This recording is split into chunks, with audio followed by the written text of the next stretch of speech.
city, so gay and free, together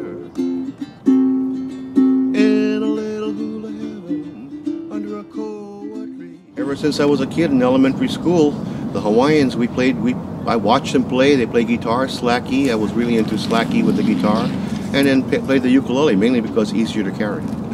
We used to go to the beach, and then through high school and stuff, with parties, the musicians had all the girls.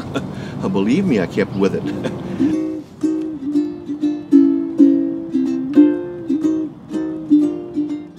I was playing a gig in Gardena, California, and during the break I saw this white-haired gentleman with cameras all over him, and I walked up to him and I said, my name is Pat Enos, Palika. And he looked at me and he said, Enos, is your father Fred Enos? I said, yes. He said, the last time I saw him was 1956. He was waiting for your mother at the Hawaiian Village Hotel. I couldn't believe it. Anyway, he knew my father. Bill Tapia was a musician's agent and had his own orchestra. My father had Harmony Islanders, a very large orchestra, and they kind of grew up together in Honolulu. And ever since that day, and that was about, let's see, 9 years ago, I was with Bill just almost every day till the time he died.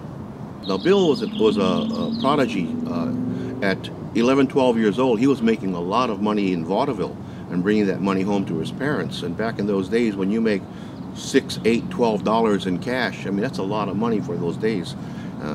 Anyway, Bill, in his 20s, left Honolulu and played the guitar and was a very good jazz guitarist most of his life. And then he started playing the ukulele again when he was in his 90s, and people discovered him. And I was always interested in jazz. While I was a young kid in my high school years, my favorite music was Brazilian jazz. Coleman Hawkins on sax and Ray Brown on bass, and just that light jazz. So, and I played guitar.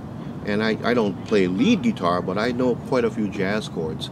And we kind of just meshed. We'd go to San Onofre Beach every Wednesday, where you've got some great jazz musicians, Ron Cook, Fred Thomas, Gil Orr, Mike McCaffrey. And they were jamming since the 1940s, every single Wednesday on the beach playing jazz. And Bill and I fit right in. So and then again, I backed up. I was like Bill's sideman, I would say, Bill, how did you meet Louis Armstrong?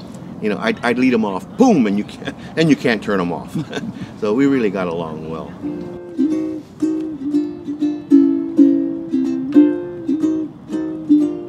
I was in Washington. I built houses in Washington, D.C., and I played again. We got a Hawaiian group with Wally Beck and a bunch of Hawaiians. And then I retired in 1999, and on my way back home to Hawaii, I stopped in California, and I said, hey, nice place, good weather. And I've been here ever since. And I didn't play music for 2 years, and I really missed it. And I went on the internet and I posted, my name is Pat Palika Enos. I play the ukulele, bass, and guitar. I love Hawaiian music. Gabi Pahinui is my hero. And I started getting replies, and I started meeting the musicians in the California area. And then I found they needed a ukulele player with vocals, and so I've been playing a lot of ukulele with vocals. And then people asked me, can you start a club or help with a club? And I ran the Ukulele Society of America, the Carlsbad Club, for 7 years. We helped start that club and met every Thursday in Carlsbad until they sold the restaurant in June. And now we're here at Dana Point Yacht Club. Very fortunate to have these venues. I mean, look at the boats. Look at the ukulele. You got 60 people in there eating hot roast turkey sandwich. And what are we going to do? We're going to sing Tiny Bubbles. Good fun.